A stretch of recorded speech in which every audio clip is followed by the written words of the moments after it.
মোহনা যে প্রেগনেন্ট জানতে পেরে মোহনাকে নিয়ে রায়চৌধুরী বাড়িতে ফিরে এলো শুভ। অবাক হয়ে গেল সবাই। হ্যাঁ বন্ধুরা, এমনটাই দেখা যাবে, তাই সম্পূর্ণ জানতে ভিডিওটিতে লাইক দিয়ে চ্যানেলটি সাবস্ক্রাইব করে দেখতে থাকুন। গল্পের শুরুতে দেখা যাবে শুভ আর আদির মেয়ের নামকরণ। তখন এই নিয়ে সবাই হই হুল্লোড় আনন্দ শুরু করে। তখনই শুভর শ্বশুরমশাইকে জিজ্ঞাসা করে যে বাবা, আপনি কি পদ্ম ফুল এনেছিলেন? তখন পুলক বলে না তো। তখন শুভ মনে মনে বুঝতে পারে যে না, ঠাকুর নিজেই নিজের পদ্ম ফুলের ব্যবস্থা করে দিয়েছে। তখন তো কে কি কাজ করবে সেই নিয়ে সবাই হইচই করতে থাকে। সবাই পুজোর আয়োজন করা শুরু করে, কারণ শুভর মেয়ের নামকরণ হবে। ওইদিকে দেবিকা শুভকে বলে, যাক, অনেকদিন পরে বাড়িটা ভালো লাগছে, সবাই আনন্দ করছে। তখন শুভ বলে, হ্যাঁ, অনেকদিন পরে আমার পরিবারের সবাই হাসি খুশি। ওইদিকে ডোনা সেবন্তীর মনের মধ্যে বিষ ঢুকাতে থাকে আর বলে, মা, দেখেছো, শুভদি শুভদিকে যতই তুমি এই বাড়ি থেকে বের করার চেষ্টা করছো না কেন, শুভদি তো এই বাড়িতে আরো ঝেঁকে বসছে। কয়দিন বস্তিতে থেকে কত নাটক করলো, নিজের নিজের নাম করবে, নিজে কিছু করার চেষ্টা করবে, আর দেখো এখন আবার সেই এই বাড়িতে এসেই ঝেঁকে বসেছে। এখন আবার তার মেয়ের নাকি নামকরণ হবে, কত আদিক্ষেতা। ওইদিকে দেবিকা বলে, আচ্ছা, পুজোর আয়োজন করি গিয়ে। আর ওইদিকে শুভ বলে, আচ্ছা, আমিও মেয়েকে খাইয়ে নেই, না হলে পুজোর সময় আবার কান্নাকাটি করবে। এই বলে শুভ যেতে লাগলে সেবন্তীকে বসে থাকতে দেখে বলে, মা, এ কি তুমি এখানে বসে আছো? তুমি তো ওখানে সবার সঙ্গে গেলেও না। তখন সেবন্তী বলে, আমার যাওয়া নিয়ে কার কি যায় আসে, আমি গেলে কি আর না গেলে কি। তখন এই বলেই সেবন্তী সেখান থেকে চলে যায়, আর ডোনাও। তখন শুভ মনে মনে খুব কষ্ট পায় আর মনে মনে বলে, কি ব্যাপার, মা আসার পর থেকে আমার সঙ্গে একটু কথাও বলে না, কি হয়েছে মায়ের? আমাকে তো জানতে হবে, মা কি আমার সঙ্গে রাগ করেছে? ওইদিকে দেখা যাবে গুরুদেব নিজের ভণ্ডামি ব্যবসা শুরু করে দিয়েছে। সেখানে ভক্তদেরকে ঠকিয়ে সে নকল পাথর দিয়ে থাকে, সেগুলো চেক করতে থাকে আর বলে, বাবা, একদম বোঝার উপায় নেই যেগুলো নকল। তার জন্যই তো তোমার কাছ থেকে আমার ভক্তদের জন্য আমি পাথরগুলো নিয়ে থাকি।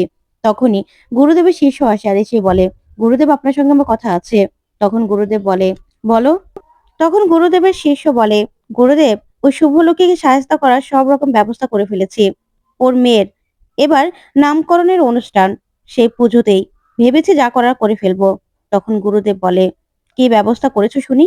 তখন গুরুদেবের শিষ্য সব কথাগুলো বলে, কিভাবে কিভাবে প্ল্যান করেছে। তখন তো সেই প্ল্যান শুনে গুরুদেব খুব খুশি হয়ে যায়। ওইদিকে দেখা যাবে পুজোর আয়োজন করছে শুভলক্ষ্মী সহ সবাই মিলে। তখনই শুভ বলে, মা, দুব্বই তো আনা হয়নি।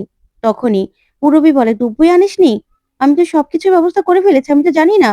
তখন শুভ বলে, আচ্ছা ছোট মা, আমি ব্যবস্থা করে নিচ্ছি। তখন পূরবী বলে, ঠিক আছে, তুই বরং এদিকটা দেখে নে, আমি বরং ওই দিকটা দেখে নিচ্ছি। তখন ঠাম্মি বলে, শুভ রে, আমারও তো কোমরে ব্যথা রে। তখন শুভ বলে, থাক ঠাম্মি, তোমার কিছু করতে হবে না, আমরা সবকিছু করে নিচ্ছি, তুমি বরং পুজোর সময় আসলেই হবে। তখন ঠাম্মি বলে, আর আদিও তো বাজারে গেছে, আর রিদ্ধি, ও তো ডেলিভারি দিতে গেছে, সুমিত্রাও তো বাড়িতে নেই।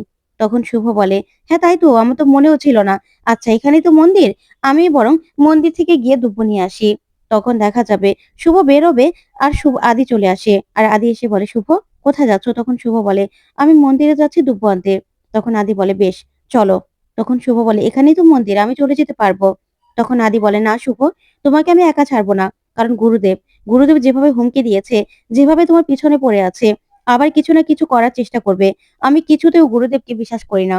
তখন শুভ বলে, ওই গুরুদেব যদি আমার বা আমার পরিবারের কারো কোনো ক্ষতি করার চেষ্টা করে না, তাহলে আমিও কিন্তু ওই গুরুদেবকে এবার ছেড়ে দেব না, গুরুদেবকে আমি পাল্টা আঘাত দেব। তখন আদি বলে, থাক না, আজকে শুভ দিনে ওই গুরুদেবের কথা নাই আমরা ভাবলাম। তখন শুভ বলে, হ্যাঁ, ভাবতে চাই না তো, তারপরেও সে যদি কোনো রকম কিছু করে না, তাহলে এই শুভলক্ষ্মী রায়ও না ছেড়ে দেবে না, বুঝতে পেরেছো? তাই ওসব নিয়ে আমি আর এখন ভাবি না। তখন আদি বলে, ঠিক আছে, বেশ, তাহলে চলো আমরা দুব্ব গিয়ে নিয়ে আসি। তখন শুভ বলে, বেশ, চলো। এই বলে ওরা রাস্তা দিয়ে হাঁটছিল আর কথা বলছিল, আর বলে, তুমি কি নাম রেখেছো মেয়ের?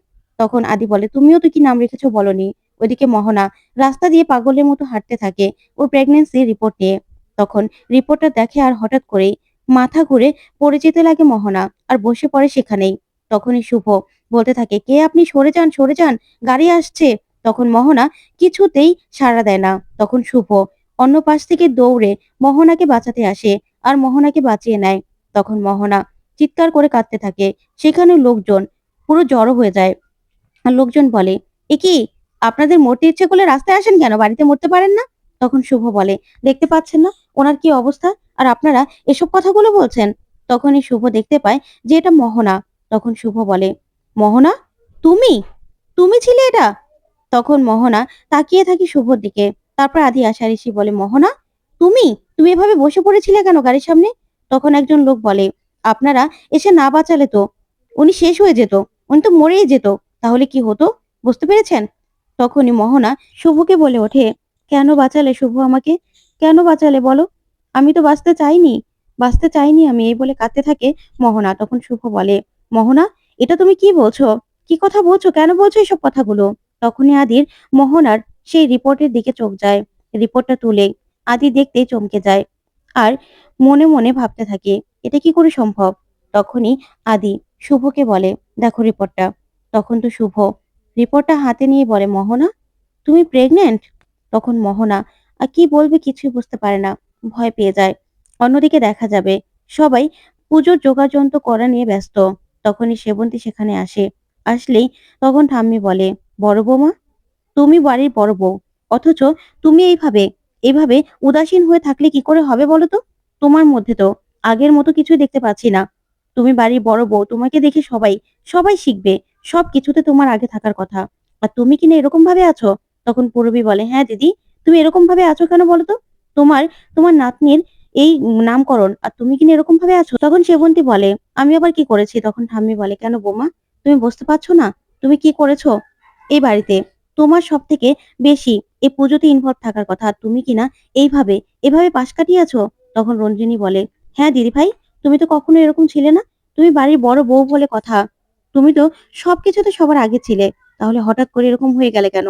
তখন দেবিকা বলে, আসলে দিদির শরীরটা তো ভালো নয়, সেই জন্য সেই জন্য দিদির কাজ করতে হবে না। আমরা সবাই আছি তো, আমরা কাজ করে নেব। তখন ঠাম্মি বলে, হ্যাঁ সে তোমরা করে নিতে পারো, কিন্তু কিন্তু বড় বৌমারও তো দায়িত্ব আছে। তখন সেবন্তী বলে, কেন মা, আমাকে কি আপনারা বাড়ির বড় বউ বলে মেনে নেন নাকি? তখন রূপস বলে, বড় বৌদি, তুমি এটা কেমন কথা বলছো? তখন রঞ্জিনী বলে, হ্যাঁ দিদি ভাই, এটা কেমন কথা বলছো? তুমি বাড়ির বড় বউ। তখন সেবন্তী বলে, আমি যদি বাড়ির বউ হয়ে থাকি, আমাকে যদি মান্য করা হয়, তাহলে এই মহিলা এখনো বহাল তবিয়তে এখানে কি করে আছে? কেন আছে এই মহিলা এখানে? আমি তো সেটাই বুঝতে পারছি না। আপনারা এটা কি করে মেনে নিলেন? আমার চোখের সামনে এই মহিলা কি করে বাড়ির মধ্যে এভাবে ঘুরঘুর করছে বলুন তো? তখন রূপ সহ সবার মুখটা ফ্যাকাশে হয়ে যায়। তখন সেবন্তী বলে, কি চুপ হয়ে গেলেন তো? এবারে এবার নিজেদের উপর যখন প্রশ্ন গেছে, তখন আপনারা চুপ হয়ে গেলেন? কি মা, আপনার ছেলের অবৈধ সম্পর্ক মেনে নিয়েছেন তাই তো? সেজন্য এই মহিলা এখানে? ভেবেছিলেন আমি সারা জীবন কমায় থাকবো, আমি সুস্থ হব না, আর এই মহিলাকে দিয়ে ফায়দা তুলবেন, সেজন্য এখানে রেখে দিয়েছেন? তখন ঠাম্মি বলে, না না বৌমা, কি বলছো এসব তুমি? তখন সেবন্তী বলে, আমি ঠিক বলছি। আমি যদি বাড়ির বউ হয়ে থাকি, তাহলে এই মহিলার প্রতি আপনাদের এত কেন সহানুভূতি? তখন কেউ কিচ্ছু বলতে পারে না। ওইদিকে আদি সবাইকে বলে, আপনারা যান, আমরা ওনাকে চিনি। তখন রাস্তার সবাই চলে গেলেই শুভ মোহনাকে বলে, মোহনা, তুমি কি করে এটা করতে যাচ্ছিলে? নিজেকে শেষ করে দেওয়া মানে ছোট্ট প্রাণটাকেও শেষ করে দেওয়া। কেন, এই ছোট্ট প্রাণটার কি দোষ আছে? তুমি কি একবারও তোমার সন্তানের কথা ভাবোনি? তখন মোহনা বলে, ভেবেছি, আমি অনেকবার ভেবেছি, কিন্তু আমি কি করব? ওকে যে আমি সব সুখ দিতে পারবো না এই পৃথিবীতে এনে, আমি কি করে কি করে ওকে মানুষ করব? কারণ আমার সন্তানের দায়িত্ব যে একা আমার, আমাকে যে কেউ বিশ্বাস করে না। তখনই শুভ বলে, না, এই সন্তান রায়চৌধুরী বাড়ির। এখন একটাই সমাধান, মোহনা আমাদের সঙ্গে রায়চৌধুরী বাড়িতে ফিরে যাবে। তখন আদি বলে, কি বলছো তুমি শুভ? এটা কি করে হতে পারে? তখন মোহনা বলে, না না শুভলক্ষ্মী, আমি যাব না, ওই বাড়িতে আমি যাব না, কারণ ওই বাড়ি থেকে আমাকে তাড়িয়ে দেওয়া হয়েছে, আর আমাকে না কেউ বিশ্বাস করে না। তখন আদি বলে, তোমাকে তাড়িয়ে দেওয়ার কি কোনো কারণ ছিল না? অবশ্যই কারণ ছিল, কারণ তুমি সবাইকে মিথ্যে বলেছো, তুমি দিনের পর দিন সবাইকে ঠকিয়েছো। তারপরেও তুমি ভাবতে পারো কি করে যে সবাই তোমাকে বিশ্বাস করবে? হুম? তখন শুভ বলে, যাই হয়ে যাক না কেন, একজন মানুষ যদি ভালো হতে চায়, তাকে ভালো হতে দিতে হবে। মোহনা, তোমার সন্তানের জন্য তোমাকে পারতে হবে, সবাইকে বিশ্বাস করাতে হবে যে তুমি ভালো হয়ে যাবে, তুমি ভালো হয়ে গেছো। তখন মোহনা বলে, কেউ তো আমাকে বিশ্বাস করে না। তখন শুভ বলে, সেটা তোমাকে করতে হবে। কেন, তুমি পারবে না? তুমি পারবে না সবাইকে এটা বিশ্বাস করাতে যে তুমি ভালো হতে চাও? তোমার সন্তানের দায় শুধুমাত্র তোমার নয়, আর তোমার সন্তানের জন্য তুমি সবকিছু করতে পারবে। আমি বিশ্বাস করি একজন একজন মেয়েই পারে তার সন্তানের জন্য সবকিছু করতে। আমাকে কথা দাও, তুমি পারবে না? তখন মোহনা বলে, আমি পারবো শুভলক্ষ্মী, আমি পারবো। তখনই আদি শুভর হাতটা মোহনার হাত থেকে ছড়িয়ে নেয় আর বলে, না, আমি এটা কিছুতেই হতে দেব না। মোহনা রায়চৌধুরী বাড়িতে কিছুতেই যাবে না। তখন শুভ কি বলবে বুঝতে পারে না। তারপরে দেখা যাবে মোহনাকে নিয়ে শুভলক্ষ্মী বাড়িতে যাওয়ার সিদ্ধান্ত নেয় আর বলে, না, মোহনার সন্তান ওই বাড়ির বংশধর, তাহলে যাবেই। তখনই শুভ বাড়িতে গিয়ে বলে, আমার মেয়ের নামকরণ আর এখানে পরিবারের সবাই থাকবে না, সেটা কি হতে পারে? তখনই মোহনাকে নিয়ে বাড়ির ভিতরে ঢুকে শুভ, যা দেখে সুমিত সহ সবাই তাকিয়ে থাকে। তো বন্ধুরা, কেমন লাগলো আজকের আপডেট কমেন্ট করে জানাও। ধন্যবাদ।